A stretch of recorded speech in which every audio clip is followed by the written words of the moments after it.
eta honekin, hirugarren puntura paso egiten dugu. Hirugarren puntua, presazko mozioak, halakorik bada, punto número 3, mociones de urgencia, si las hubiera. Bien, lo comento en castellano también para que todo el público, todos los usuarios que tengan conocimiento de ello. Estamos todos los grupos trabajando sobre dos declaraciones institucionales. Una de ellas es sobre el hecho de que el ejército español hiciese maniobras la semana pasada en Sopela y en otros municipios.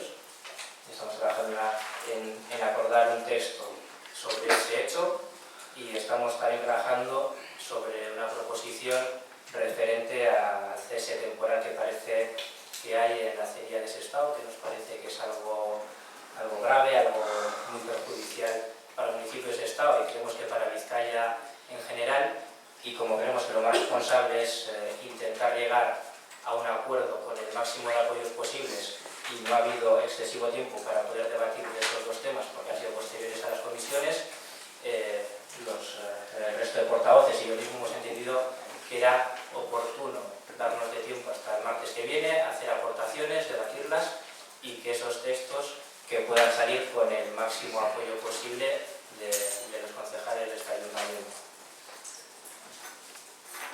Además de eso, no sé si alguien tenía alguna cosa.